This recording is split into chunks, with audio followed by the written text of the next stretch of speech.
Hello CS and aspirants, I hope आप लोग बहुत अच्छे हो, आप लोगों की तबीयत अच्छी है और आप लोग बहुत अच्छे से अपने एग्जाम्स के लिए प्रिपरेशन कर रहे हो। तो आज मैं जिसके बारे में बात करने वाला हूँ वो विषय थोड़ा सा सीरियस है, क्योंकि mostly we will be talking about the last time strategy और द प्लान्स कि कैसे एग्जाम्स को क्लियर किया जाए। तो बहुत सारे बच्चे ऐसे हैं कि इस टाइम पे बहुत ज़्यादा डर जाते हैं कि शुरू से तो प्रिपरेशन बहुत अच्छे कर रहे हैं, बट जैसे जैसे एग्जाम का टाइम क्लोज होता जाता है, पास आता जाता है, वैसे ही वो बच्चों के अंदर जो एंजाइटी है, जो डर है, वो बढ़ता जाता है। So for that I would recommend कि जितना ज़्यादा तुम लोग मॉक टेस्ट में अपियर करोगे, मॉक टेस्ट जितना ज़्यादा दोगे, मॉक टेस्ट जितना ज्यादा तुम दोगे, उतना ज्यादा तुम्हारे अंदर का जो डर है वो डर चला जाएगा। तो mock test is very important. Apart from this, CSI net exams के लिए मैं ये कहूंगा कि एग्जाम्स के 3 सेक्शंस होते हैं। I think most of all सारे ही बच्चों को पता है कि सेक्शन ए जो है तुम्हारा जनरल एप्टीट्यूड, जहाँ पे 20 क्वेश्चन रहते हैं, उनमें से 15 क्वेश्चन करने होते हैं। सेक्शन बी जहाँ पे यूजुअली बेसिक टॉपिक्स रहते हैं, बेसिक टॉपिक्स में जहाँ पे तुम्हारे क्वेश्चन रहते हैं 25 and out of which 20 question has to be done. And section C जहां पे तुम्हारे टोटल 30 क्वेश्चंस रहते हैं and out of which you have to do 20 questions. यहाँ पे हर एक क्वेश्चन का मार्क्स 2 होते हैं, तो देयरफॉर 30।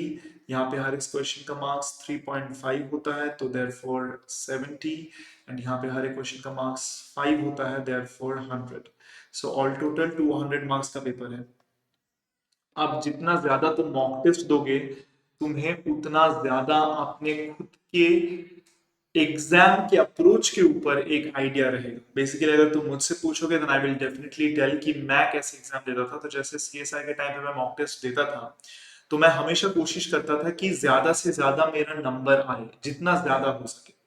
और उसके लिए सबसे बेहतर जो तरीका है वो ये है कि तुम पार्ट सी को पहले अप्रोच करो, क्योंकि पार्ट सी में हर एक क्वेश्चन का मार्क्स 5 होते हैं।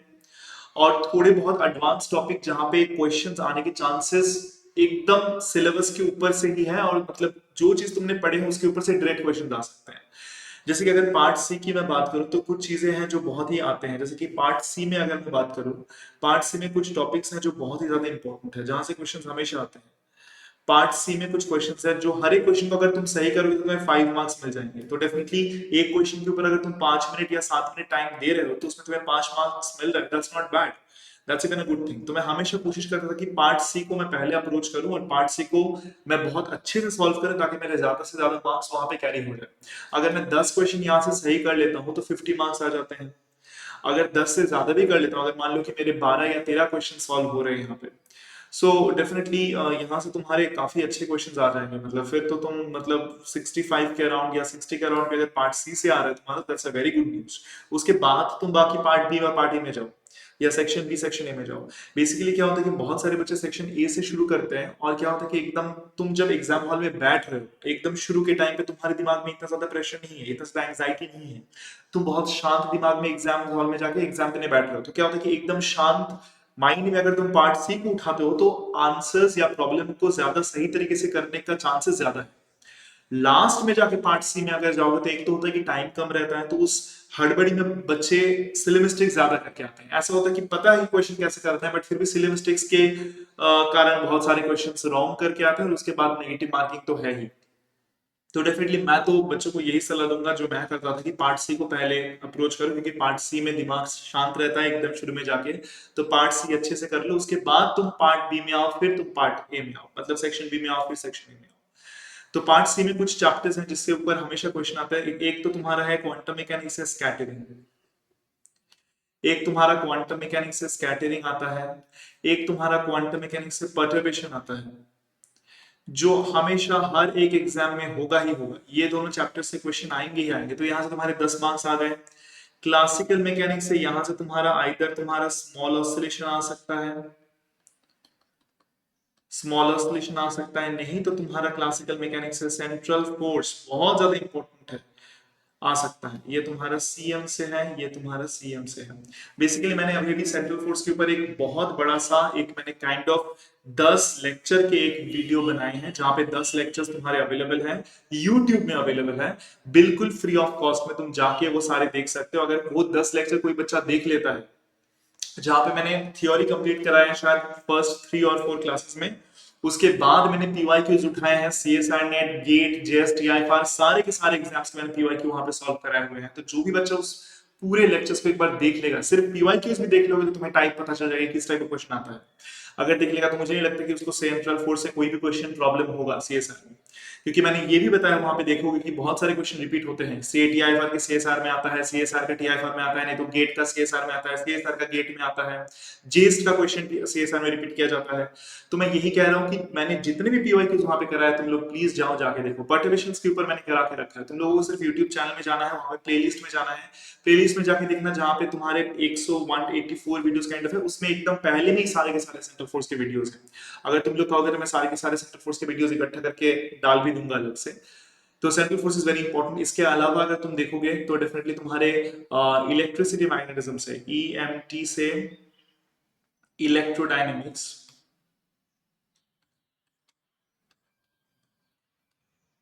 यहां से जो तुम्हारा इंपॉर्टेंट चैप्टर है वो है ईएम वेव्स, जिसके ऊपर मैं वीडियो ला रहा हूं।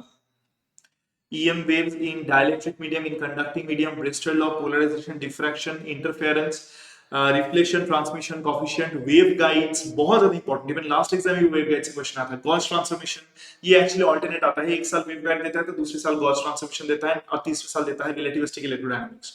तो रिलेटिविस्टिक इलेक्ट्रोडायनामिक्स, वेव गाइड्स और गॉस ट्रांसफॉर्मेशन, ये सारे के सारे चीजें मैं कराने वाला हूँ। अपकमिंग ये जो मंडे से मेरा यूट्यूब का लेक्चर शुरू होगा 10 बजे से, वहां पे मैं कराने वाला हूँ ये सारी चीजें, सारे पीवाई के सॉल्व कराने वाला हूँ, CSR NET, GATE, TIFR JEST का। तो आप लोग प्लीज अटेम्प्ट कीजिए, तो ये यहाँ से तुम्हारा मार्क्स आ जाएगा। उसके बाद नंबर 6 पे तुम्हारा जो न्यूमेरिकल मेथड्स है, न्यूमेरिकल मेथड्स जो कहां पे है भाई, जो तुम्हारा है मैथमेटिकल फिजिक्स में, मैथ फिजिक्स में जो है, मैथ फिजिक्स में जो न्यूमेरिकल मेथड्स है, यहाँ पे हर साल एक क्वेश्चन रहता है। तो डेफिनेटली यहाँ से तुम्हारा 5 मार्क्स आ गए। तो यहाँ से मैंने तुम्हें 6 क्वेश्चंस गिना दिए जो आने ही वाले हैं। इसके अलावा भी और कौन से चैप्टर्स है जहां से क्वेश्चंस आते हैं, पार्ट सी में नहीं आ सकते, बट हो सकता है पार्ट बी में आ जाए। ऐसे कुछ चैप्टर्स है तुम्हारा स्पेशल थ्योरी ऑफ रिलेटिविटी। अच्छा, यहाँ पे एक नाम बता दूं मैं, आइजिंग मॉडल। आइजिंग मॉडल बहुत ज्यादा इंपॉर्टेंट है। Last year Bose Einstein statistics से क्वेश्चन आया था, तो इस बार ब्लैक बॉडी रेडिएशन से क्वेश्चन आने के चांसेस बहुत ज्यादा है। अगर स्टैटिस्टिकल मैकेनिक्स की बात करूं तो ब्लैक बॉडी रेडिएशन से क्वेश्चन आने के चांसेस बहुत ज्यादा है।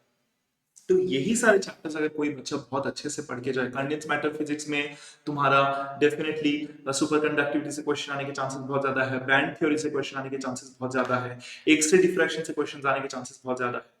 तो ये सारे चैप्टर्स को जो मैंने बहुत सारे वीडियोस बना रखे हैं यूट्यूब में, तुम लोग अगर जाके देखोगे तो डेफिनेटली आई डोंट थिंक किसी बच्चे को प्रॉब्लम हो सकता है। अगर जाके देखोगे तो डेफिनेटली तुम लोगों को समझ में आ जाएगा कि कैसे करना है। फिलहाल तुम्हें सिर्फ इतना ही करना है। और last but not the least, बहुत इंपॉर्टेंट चीज है जो स्ट्रैटेजी में होना ही चाहिए, that is called formula. Formulas, एक कॉपी खरीदो, सफेद पेज के होने चाहिए, उसमें सारे के सारे चैप्टर्स, सारे के सारे सब्जेक्ट्स के जो फॉर्मूलाज तुम्हें दिख रहे हैं लिखते जाओ और उसको याद करते जाओ। मैंने ऐसे बहुत सारे बच्चों को देखे हैं कि डेफिनेटली वो लोगों को पता है कि कहाँ से क्वेश्चन आए हैं, बट एग्जाम के अहम वक्त पे उन लोगों को वो फॉर्मूला याद नहीं हुआ, इसलिए क्वेश्चन क्वेश्चन सॉल्व नहीं करा पाए। तो ऐसी चीज तुम्हारे साथ ना हो, इस बात का ध्यान रखो। और हमेशा याद रखना कि तुम्हारा जो कंपटीशन होने वाले हैं वो इंडिया के बच्चों के साथ ही होने वाले हैं, वो कहीं बाहर के एलियंस के साथ नहीं होने वाले हैं। तो डेफिनेटली जो तुम्हारे पास अवेलेबल सोर्स है वो सेम सोर्स पूरी इंडिया के बच्चे के पास अवेलेबल है। तो डेफिनेटली तुम्हें सिर्फ इतना ध्यान रखना कि मेजोरिटी में जो पढ़ के जा रहे हैं बच्चे, तुम्हें वही पढ़ के जाना है। अगर मान ली एक दो क्वेश्चन उल्टा सीधा आ गया तो उस क्वेश्चन के पीछे टाइम ज्यादा वेस्ट मत करो, क्योंकि वो क्वेश्चन तुम्हारा टाइम खा जाएगा। और हो सकता है कि इंडिया में एक या दो या तीन चार बच्चे ही हैं जो वो क्वेश्चन सही करके आ पाएंगे, बट वो क्वेश्चन ट्राई करने के चक्कर में तुम्हारे 15-16 मिनट चले जाएंगे। तो बिल्कुल भी ऐसा मत करो। जो जो क्वेश्चन तुम्हें देख के लग रहा है कि हाँ मैं ये क्वेश्चन कर सकता हूँ, ये क्वेश्चन आसान है, उस क्वेश्चन को पहले सॉल्व करने की कोशिश करो। एक फालतू क्वेश्चन आ गया मान लो पर्टिवेशन से, तुम्हें लग रहा है कि मैंने क्लास में तो मैं पर्टिवेशन में हीरो था, मैं तो सब सारा का सारा क्वेश्चन पर्टिवेशन का सॉल्व कर सकता हूं, तो उसको लेके बैठ गए और 15-16 मिनट चला गया, ऐसा बिल्कुल नहीं होना चाहिए। लास्टली एक चीज मैंने लिखना भूल गया 10 नंबर पे, random walk. Random walk is very important. Random walk is very important for the students. जो भी बच्चे जा रहे हो प्लीज रैंडम वॉक पढ़ के जाओ। मैंने रैंडम वॉक के भी वीडियो बनाए हैं यूट्यूब। तो डेफिनेटली क्वेश्चन का जो चॉइस है कि कौन से क्वेश्चन मैं करूंगा, that's also a part of examination. तो डेफिनेटली तुम लोग यहाँ पे देख पा रहे हो कि सारे के सारे क्वेश्चन नहीं करने, यहाँ पे 30 क्वेश्चन में से सिर्फ 20 करने हैं। तो ये जो 20 क्वेश्चन के तो मेरे चॉइस होंगे, 20 भी करने की जरूरत नहीं है। मैं तो कह रहा हूँ 15 कर, 15 सही से करके आ, या 12 कर या 13 कर सही से करके आ। बट ये जो 12 या 13 क्वेश्चन का चॉइस होना चाहिए, वो डेफिनेटली तुम्हें सही से चूज करना है कि मैं इन सारे क्वेश्चन को करके आऊंगा और ये क्वेश्चन मेरे 100% सही होंगे, यहाँ पे गलत नहीं हो सकते। फिर उसके बाद तुम सेक्शन बी में आओ, फिर उसके बाद सेक्शन बी से तुम वैसे 12 और 13 क्वेश्चंस करके आ जाओ। फिर सेक्शन ए से तुम एटलीस्ट 10 क्वेश्चन करके आ जाओ, 15 करने तुम 10 करके आ जाओ सही से। आई थिंक सेक्शन ए तो जनरल एप्टीट्यूड है, जो यूजुअली सबको ही थोड़ा बहुत आता ही है। जैसे चार्ट वगैरह तो आता ही है, पाई चार्ट वगैरह ये सब तो लोगों को आते ही है। उसके अलावा भी सीटिंग अरेंजमेंट, प्रोबेबिलिटी, ये सारी चीजें हैं, ये तो डेफिनेटली पढ़ना ही पड़ता है। तो सेक्शन ए को लेकर मैं ज्यादा कुछ बता नहीं रहा हूँ, जनरल एप्टीट्यूड आप लोगों को मुझसे ज्यादा पता है। But I am talking about section B and section C. अगर तुझे मार्क्स उठाने हैं तो तेरा section C is the one जहां से तुझे मार्क्स ज्यादा उठाने हैं। उसके बाद तुम सेक्शन बी में, और section B comparatively easy question होता है सेक्शन बी में, उसको सॉल्व करने की कोशिश करो। तो यही तुम्हारा स्ट्रेटेजी होना चाहिए। उससे पहले एग्जाम्स के पहले मैं थोड़ा कहूंगा कि इस टाइम थोड़ा जो वेदर है वो थोड़ा चेंज हो रहा है, तो अपने आप को कोशिश करो कि बुखार वगैरह ना हो, क्योंकि बहुत सारे लोगों को बुखार वगैरह हो रहा है इस टाइम पे, जो तुम्हारा सीजनल फीवर होता है। कोशिश करो कि तुम्हारा तबीयत अच्छा रहे, अपने आप को थोड़ा सा हाइड्रेटेड रखो, पानी ज्यादा पिया करो। बाकी खाना ठीक टाइम पे खाया करो, क्योंकि एग्जाम से पहले अपने आप को एक स्टेबल डाइट देना बहुत ज्यादा इंपॉर्टेंट है। डाइट के ऊपर थोड़ा ध्यान दो। और बाकी ज्यादा घबराने की कोई बात नहीं है, एक एग्जाम में लाइफ खत्म नहीं हो जाता है। डेफिनेटली तुम्हारे पास चांसेस है, so there is nothing wrong in taking up your chances. तुमने पढ़ा है, तुमने पढ़ाई करा है।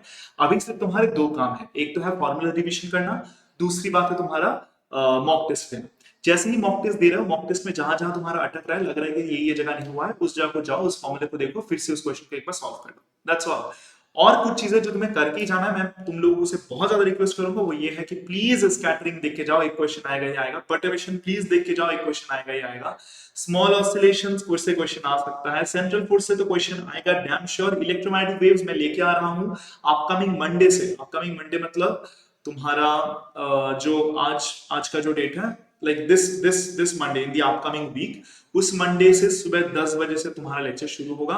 हर दिन सुबह 10 बजे लेक्चर जाएगा। तो मेरे बच्चों से यही रिक्वेस्ट है कि तुम लोग उस लेक्चर को देखो। तुम्हारा सारा का सारा इलेक्ट्रिसिटी मैग्नेटिज्म का जो इलेक्ट्रोमैग्नेटिक थ्योरी वाला पार्ट है, जहाँ पे वेवगाइड्स आता है, तुम्हारा electrodynamics and relativity and electrodynamics, then Gauge transformation, then reflection transmission coefficient, electromagnetic waves in dielectric medium, conducting medium, skin depth, good conductor, bad conductor, ये सारी चीजें तुम्हारी क्लियर हो जाएंगी, क्योंकि वहां पे हम लोग C S I net, T I फाट, जेस्ट, गेट सारे के सारे एग्जाम्स के पीवाईक्यूज करा देंगे।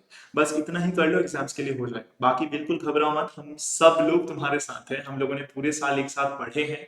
तो जैसे ही तुम लोग एग्जाम देने जाओगे, बिल्कुल मत घबराओ। ऐसा मत सोचो कि तुम अकेले हो, ये तुम्हारा लास्ट अटेम्प्ट है। लास्ट अटेम्प्ट बोले कुछ नहीं होता लाइफ में।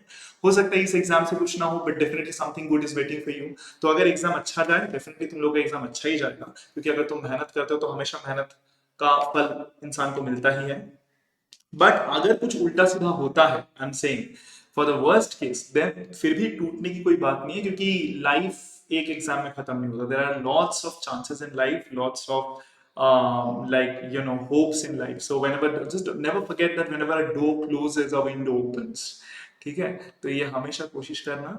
और बाकी तो फिलहाल तुम्हें ये सब बिल्कुल नहीं सोचना है। अपने आप को जितना हो सके पॉजिटिव रखो, कोई नेगेटिव थिंकिंग मत रखो, क्योंकि हमेशा हम लोग जिस चीज से ज्यादा डरते हैं, वो डर हमारे दिमाग में बैठ जाता है, फिर वो कहीं ना कहीं एंग्जाइटी में क्रिएट होके वो हमारा परफॉर्मेंस पे इफेक्ट करता है। तो वो तुम्हारे साथ नहीं होना चाहिए। अपने आप को जितना हो सके पॉजिटिव रखो, और बाकी एग्जाम्स के लिए प्रिपरेशन करो। ज्यादा कुछ मत सोचो कि क्या होगा अगर एग्जाम नहीं हुआ तो अच्छा होगा। ठीक है, बिल्कुल मत घबराओ, तुम सिर्फ पढ़ते जाओ। All you can do is to put your hard work right now. Exams के बाद तू वर्क कर नहीं सकता, तो चाहे कितना भी कोशिश कर ले। तो फिलहाल के लिए अभी तुम मेहनत करो। और मेहनत कहाँ पे करना है? मॉक टेस्ट देना है, फॉर्मूला रिवीजन करना है, और सिर्फ दो चीजें, सेंट्रल फोर्स, स्कैटरिंग। स्कैटरिंग तो देख के ही जा, पर्टर्बेशन देख के ही जा। सेंट्रल फोर्स और ईएम वेव ये मैंने बना रखे हैं वीडियो यूट्यूब में, इसको देख के जाओ। It will be just enough for your examination. Thank you very much. कोशिश करो अपना मार्क्स जो है एग्जाम में वो 100 से 110 के बीच में रहे। 100 से 110 के बीच में रहे तो तुम्हारा सीएसआर क्लियर हो जाएगा। But most I am talking about the general category candidates, OBC, SC, ST या जो भी और बच्चे हैं, उनके तो कट ऑफ इससे कम आते हैं। And I am talking about JRF only. तो इसको अगर इस मार्क्स को अगर तुम लोग एम करके चलोगे तो डेफिनेटली क्वेश्चन अगर बहुत ज्यादा आसान आ गया तो शायद कट ऑफ इससे ज्यादा हो सकता है, वरना नहीं होता। तो इसी स्ट्रेटेजी को मेंटेन करो and stay focused, stay keep yourself काम। ज्यादा बिल्कुल मत सोचो, नेगेटिव चीज तो बिल्कुल नहीं सोचना है, पॉजिटिव सोचो और पढ़ाई करते जाओ। और just have a stable diet और बीमार मत पड़ो इस टाइम पे, ठीक है। चलो, thank you very much, all the best and I hope this video is helpful to you. Okay, thank you very much.